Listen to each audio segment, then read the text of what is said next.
Hello, good morning everyone. So today we will discuss the next topic of our chapter, that is dihybrid cross. Dihybrid cross, let me first understand by the definition that what it mean by dihybrid cross.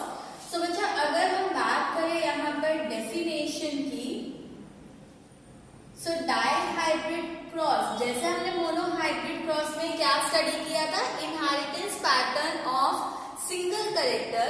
So in dihybrid cross, a cross made to study the inheritance pattern. Inheritance is simple transfer of character from one generation to next generation. So inheritance of two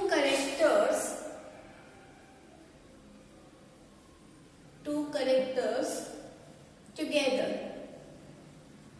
So in this cross we will observe that how two characters inherit or transfer from one generation to next generation.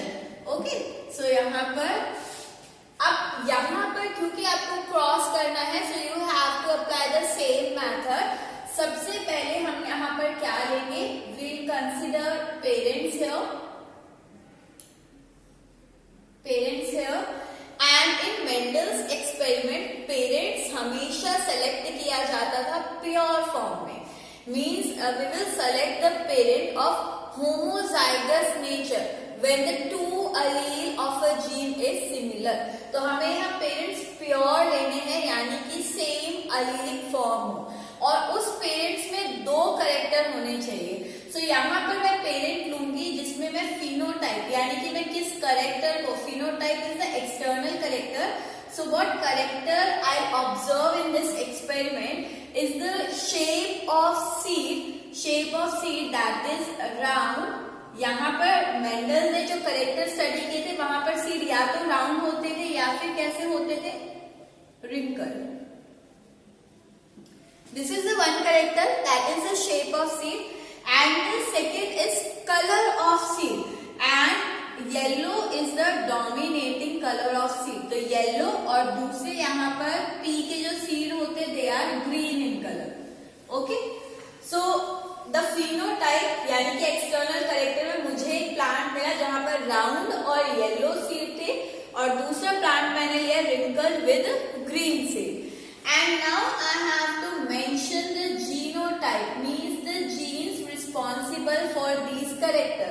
तो यहाँ पर genes again same, क्योंकि round dominating character रहा Mendel's के experiment में, तो इसके लिए जीन इन्होंने इसका पहला अल्फाबेट लिया, that is capital R and capital R.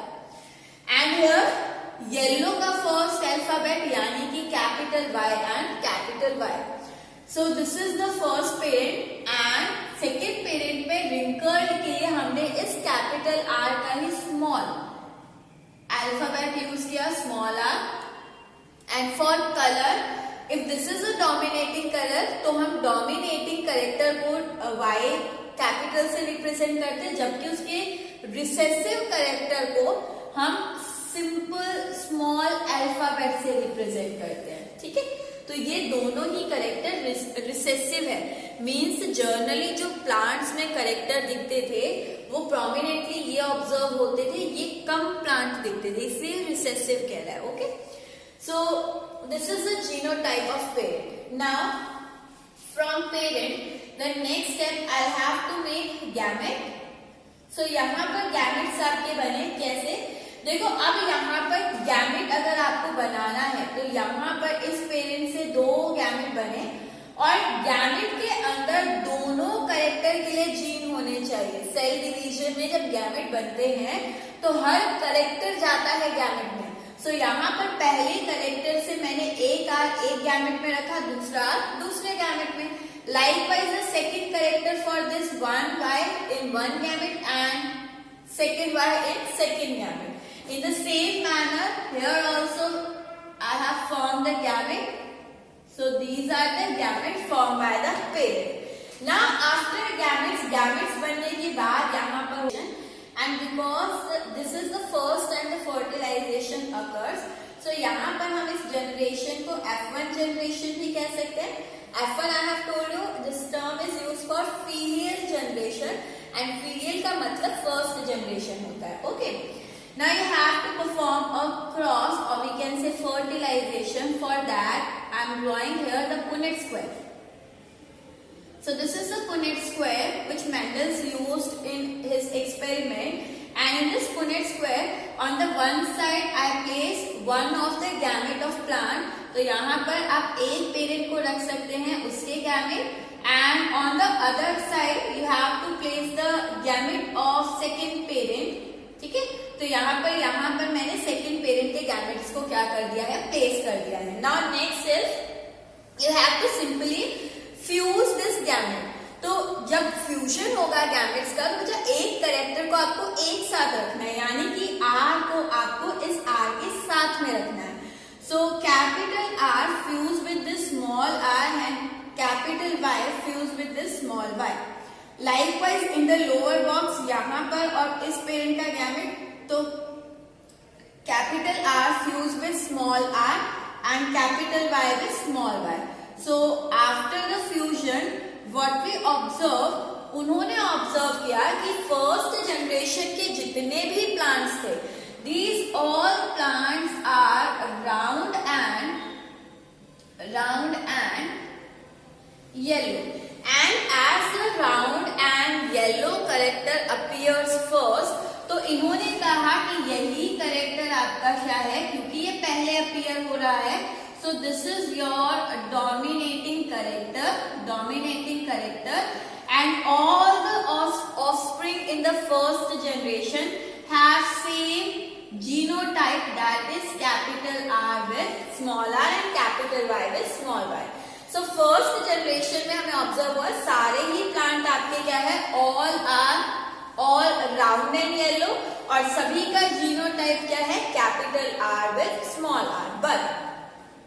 But यहाँ पर आपका जो प्रोजेनी फॉर्म हुई है, चारों ही प्रोजेनी, बच्चा उसमें आपका दूसरा कैरेक्टर के लिए अलील भी तो मूव हुआ है. हो सकता है अभी आपका पहला अलील जो है वो एनवायरमेंट में बेटर एक्सप्रेस रहा और उसने दूसरे अलील को क्या कर दिया, सप्रेस कर दिया. ये तो हुआ होगा कि इन दोनों अलील में से कैपिटल आर जो है वो एनवायरमेंट में बेटर अडेप्टेड और बेटर एक्सप्रेस हुआ है then the small R. Likewise, the capital Y expresses much better in environment than small y, and this is the reason कि प्लांट आपको राउंड और येलो सीड वाले दिख रहे हैं, राउंड एंड येलो सीड वाले अपीयर हो रहे हैं. नाउ उसके बाद मेंडल ने यहाँ पर क्या किया, उन्होंने F1 जनरेशन की करवा दी सेल्फिंग मीन्स ही self cross this R with this progeny with another progeny. यहाँ पर इसी का क्या करवा दिया, सेल्फ क्रॉस. सो अब यहाँ पर अगर मैं सेल्फ क्रॉस कराऊं, I am rubbing this here and now what I am doing, I am self crossing the F1 generation. तो यहाँ पर आपके अब जो पेरेंट्स हो जाएंगे वो कैसे हैं, F1 सेल्फिंग से आपको जो पेरेंट मिल रहे हैं मीन्स राउंड और येलो एंड राउंड और येलो, क्योंकि आपको F1 में तो सारे राउंड और येलो मिले थे, आपने उसी F1 की यहाँ पर क्या करवाई है, सेल्फिंग. तो ये मेरे पास जीनोटाइप था and this is the genotype of another plant. Okay, now same you have to form the gametes here again, gametes. और जब गैमेट्स फॉर्म होंगे अगेन यहाँ पर गैमेट्स में दोनों कैरेक्टर के लिए आपके क्या होने चाहिए, जीन. तो बच्चे यहाँ पर अब जो पॉसिबल गैमेट है वो क्या क्या हो सकते हैं, see this capital R and small r they can fuse. ये capital R आपके दूसरे दोनों ही कैरेक्टर के साथ फ्यूज हो सकता है. सिमिलरली ये small r भी आपके दूसरे दोनों कैरेक्टर के साथ फ्यूज हो सकता है. तो यहाँ से मुझे इस पेरेंट से गैमेट मिला पहला capital R with capital Y. Then the second gamete here is capital R with a small y. Then small r with capital Y, and the last one I got is small r with small y. आप इस तरह से tree की form में भी gamete form कर सकते हैं, या फिर सिंपली आपको यहाँ ध्यान रखना है क्या, देखो मुझे गैमेट फॉर्मेशन में हम कहते हैं कि दोनों कैरेक्टर गैमेट में जाने चाहिए। तो अगर गैमेट में मैं पहले सिर्फ आर अलील को उठाऊं तो इस आर के साथ ये वाला वाई भी जा सकता है एंड स्मॉल वाई भी जा सकता है। लाइकवाइज इस स्मॉल आर के साथ कैपिटल वाई भी जा सकता है एंड स्मॉल वाई भी जा सकता है। तो यही तो गैमेट बनेंगे पॉसिबल। इस कैपिटल आर के साथ कैपिटल वाई जा सकता है, दोनों कैरेक्टर के अलील है। कैपिटल के साथ स्मॉल जा सकता है, दोनों कैरेक्टर के अलील है। देन आपका स्मॉल आर के साथ कैपिटल वाई जा सकता है, again both characters are there in gamete, and small R के साथ small Y, again here also we have both character of gamete. आपने गैमेट ये क्यों नहीं बनाया? बिकॉज अगर मैं ये गैमेट बनाती हूँ, गैमेट में अलीलिक फॉर्म तो होनी चाहिए, दो अलीलिक फॉर्म होनी चाहिए, और अगर मैं ये गैमेट बना रही हूँ तो इस गैमेट में ये दोनों अलील एक ही जीन की यानी एक ही कैरेक्टर की है। आपको यहाँ पर एक ही कैरेक्टर मिल रहा है, जबकि मैं तो इनहेरिटेंस कितने कैरेक्टर का देख रही हूँ, 2 कैरेक्टर। तो इस गैमेट में तो एक ही कैरेक्टर है, that is the shape of seed. Shape of seed के लिए तो यहाँ पर आपके अलील है, बट कलर के लिए यहाँ पर कोई अलील नहीं है, ना कैपिटल वाई ना स्मॉल वाई। तो आपको जो गैमेट बनाना है वो इस मैनर में बनाना है कि दोनों कैरेक्टर के अलील होने चाहिए, और आप इस तरह से ट्री की फॉर्म में गैमेट फॉर्म कर सकते हैं। इसी तरह आपने इस पेरेंट के भी गैमेट बनाए, तो पहले जीन को आपने सेपरेटली मेंशन किया, दूसरे जीन को पहले जीन के साथ अगेन आपने सेपरेटली मेंशन किया, और इस तरह से आपका ये गैमेट बना। पहला capital R, capital Y, capital R with small Y, small r with capital Y and small r with small y. So these are the gametes of these parent. ये आपको क्या मिले? 4 gamete. Now you have to do fertilization. अब again आप यहाँ क्या करो? Fertilization. And this is your, because यहाँ पर ये fertilization second time है, so this is your F2 generation. And why we are raising this F2 generation? To observe कि यहाँ पर पहले जनरेशन में आपके पेरेंट का एक ही कैरेक्टर, एक ही पेरेंट ऑब्जर्व हुआ, लेकिन अलील और जीन जो है वो दूसरे पेरेंट के भी गए थे। अब हमें यहाँ पर प्रोबेबिलिटी चेक करनी है कि क्या नेक्स्ट जनरेशन में कोई अलग प्रोजेनी आपको ऑब्जर्व होती है, या सेकेंड पेरेंट के कैरेक्टर आपको ऑब्जर्व होते हैं या नहीं। तो यहाँ पर F2 जनरेशन में Punnett square, again you have to draw the Punnett square like this, and on the one side you have to mention one parent male, on the other you have to mention female. और आपने यहाँ पर कितने gametes यहाँ से निकाले हैं? 4 gametes, है ना। तो यहाँ पर इस पेरेंट के गैमेट थे कैपिटल आर, कैपिटल वाई, ठीक है। इस पेरेंट के गैमेट थे capital R, capital Y, then capital R with small Y, small R with capital Y and small R with small Y. इसी तरह से आपने दूसरे पेरेंट के गैमेट भी यहाँ पर क्या कर लिए? फाइंड आउट कर लिए, एंड दूसरे पेरेंट के गैमेट भी आपको क्या मिले? सेम यही गैमेट मिले हैं। So you have to draw this Punnett square, और इस साइड आपने दूसरे पेरेंट्स के गैमेट को क्या कर लिया? मेंशन कर लिया, लाइक दिस। नाउ अब आपको यहाँ क्या करना है? फर्टिलाइजेशन। सो यहाँ पर ये दोनों पेरेंट्स आपके फ्यूज कर सकते हैं, तो क्या बनेगा? Capital R, capital R, capital Y, small capital Y. Likewise यहाँ पर आपका फ्यूजन होगा capital R, capital R, capital Y, small Y, then capital R with small R, capital Y with capital Y. Here capital R with small r and capital Y with small y. Okay. Like in this manner you have to fill this complete box. तो आपको यहाँ complete box जो है वो fill कर लेना है, और उसके बाद हम देखते हैं कि यहाँ पर पेरेंट्स कैसे एक्सप्रेस होंगे।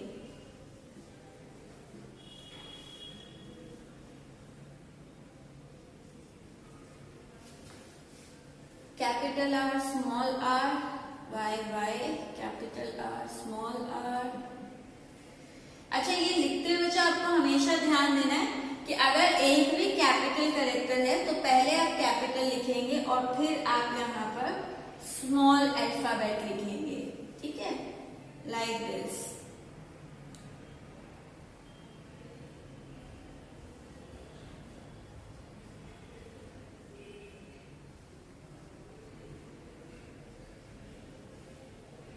Here also small small, capital small, small small and small small. Now this is the genotype of plant. अब जीनोटाइप, जीन्स तो मेंडल को दिखते ही नहीं थे, उन्हें क्या दिखता था, फिनोटाइप। अब यहाँ पर फिनोटाइप देखें तो बच्चा ये आपने जो प्योर पेरेंट लिया था तो यहाँ पर आपका कैसा था, आर जो है वो राउंड शेप और वाई जो है वो येलो कलर के लिए था। लाइकवाइज यहाँ देखिए आर राउंड के लिए है एंड स्मॉल वाई जो मैंने स्टार्टिंग में पेरेंट लिया था इन F1 जनरेशन, वहां पर स्मॉल वाई आपका था ग्रीन के लिए, ठीक है। यहाँ पर कैपिटल आर है तो ये राउंड बनेगा। अब इसमें देखिए एक कैपिटल है एक स्मॉल है, तो हमेशा इसमें जो कैपिटल डोमिनेटिंग है वो स्मॉल को क्या कर देता है, हॉल्ट कर देता है, उसके एक्सप्रेशन को रोक देता है और खुद एक्सप्रेस होता है। यानी कि यहाँ कैपिटल वाई एक्सप्रेस होगा और सीड कैसे होंगे, येलो। यहाँ पर again round yellow, round yellow. यहाँ पर भी राउंड येलो क्यों आया है कि ये कैपिटल, जहां पर भी कैपिटल आ जाएगा वही एक्सप्रेस होगा। कैपिटल आर कहीं पर भी आ रहा है, ठीक है, कैपिटल आर कहीं पर भी आ रहा है तो ये हमेशा उसके का क्या होगा, राउंड। और अगर कैपिटल वाई कहीं आ जाए तो वो हमेशा क्या होंगे, येलो। अब मान लीजिए यहाँ कैपिटल आर है लेकिन उसके साथ स्मॉल वाई, तो यहाँ पर आपका डोमिनेटिंग कैपिटल वाई नहीं आया तो ये क्या होंगे, ग्रीन, ग्रीन। और क्योंकि यहाँ डोमिनेटिंग आया है तो इट इज स्टिल राउंड। तो आपको इस तरह से सारे फीचर्स यहाँ पर क्या कर लेने हैं, मेंशन कर लेने हैं। Round yellow, round yellow, round yellow, round yellow, round green, wrinkled yellow, wrinkled yellow,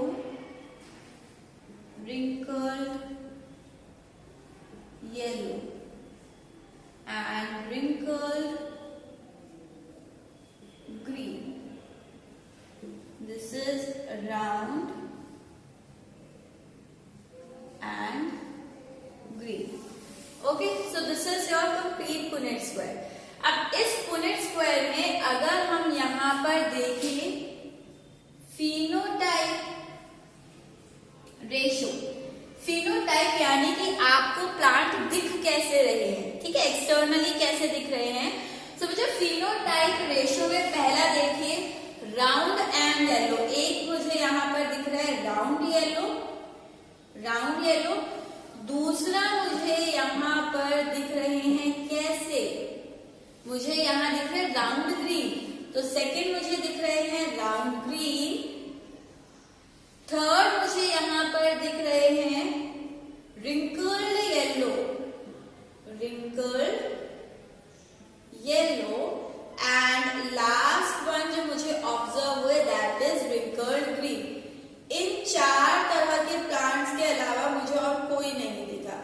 अब आपको यहाँ पर काउंट करना है ये राउंड येलो कितने हैं, which is your 9, round green कितने हैं, that is your 3, wrinkled yellow कितने हैं, that is also 3 and wrinkled green आपका क्या है, 1। सो यहाँ पर F2 जनरेशन का जो फिनोटिपिक रेशियो है दैट इज 9:3:1, ठीक है। इसी तरह से आप जीनोटिपिक रेशियो भी यहाँ पर कैलकुलेट कर सकते हैं और जीनोटाइप रेशियो आपको एक लंबा सा रेशियो मिलेगा। आपके 10th लेवल पर सिर्फ फिनोटाइप को पूछा गया है। अगर आपको जीनोटाइप देखना है तो पहले ये देखिए आपको कौन कौन से जीनोटाइप दिख रहे हैं। ये एक दिख रहा है and this is your single in number, तो ये 1 हो जाएगा। फिर आपको capital R and capital Y with small Y ये ऑब्जर्व हो रहा है। सो यहाँ पर इसे आपको काउंट कर लेना है, capital R and capital Y with small आपको कहाँ पर दिख रहा है। सो यहाँ पर this is 1 here, okay. And likewise आपके कंप्लीट पुनेट स्क्वायर में this is also 1, okay. Then the next genotype जो मुझे यहाँ दिख रहा है that is capital R small R with capital Y and capital Y. Again आपको ये ऑब्जर्व करना है कहाँ पर आपको दिख रहा है। So this is 1 here, okay. Then आप देखिए capital R small R with capital Y, this is 2 here, okay. So ये आपके कितने हैं, 2 हैं। लाइकवाइज अब नेक्स्ट पर आ जाइए, capital R capital Y small Y, तो ये आपको दिख रहा है 1, then here it is 2, then 3, here 4, so ये आपके कितने हैं 4। सो इस तरह से आपको ये सारे जीनोटाइप कट करते जाने हैं and you have to count this genotype. So यहाँ पर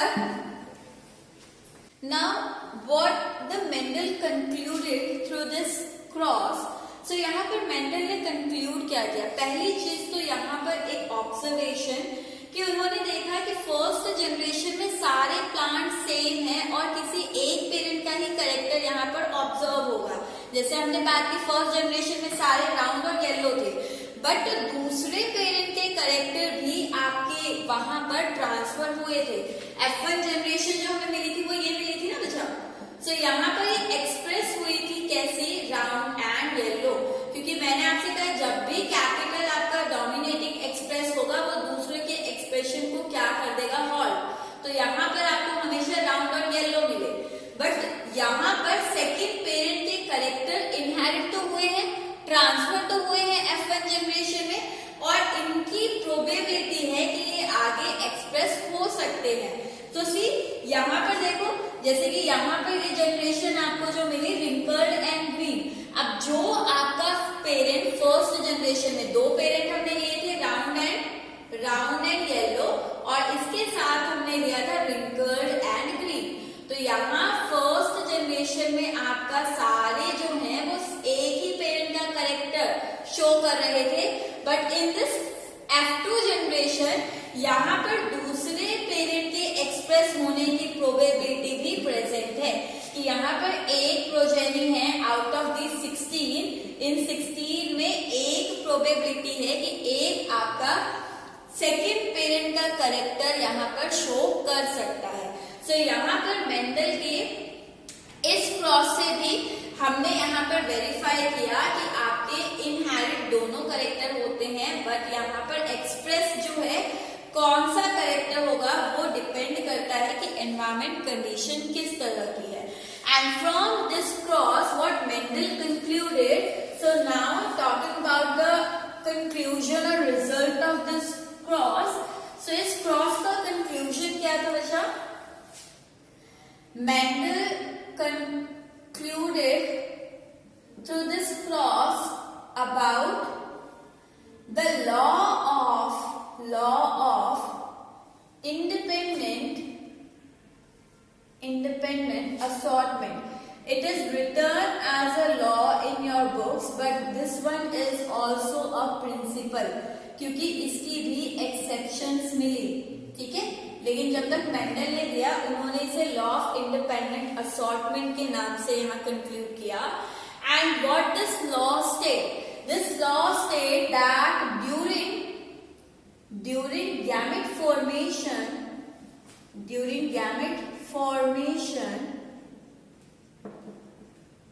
through meiosis,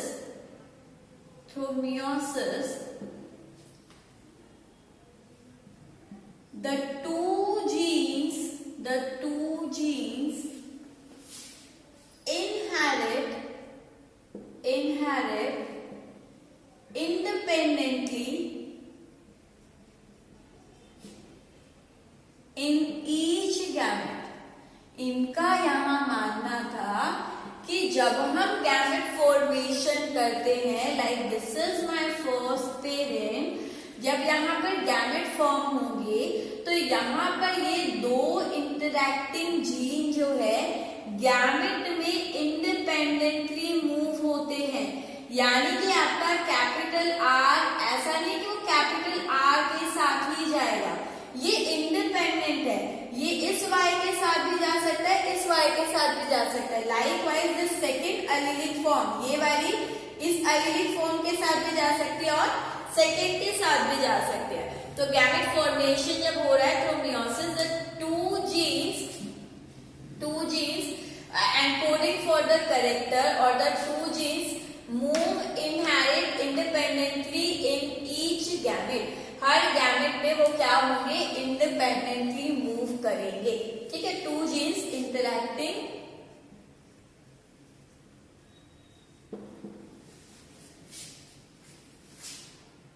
in such a manner that they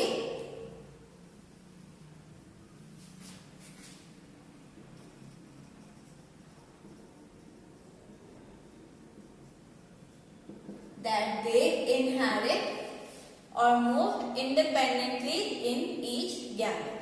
So this is the law of independent assortment or the principle of independent assortment given by Mendel after observing the dihybrid cross. Okay, so this is all for today. In the next class we will take the next topic, that is sex determination in organism.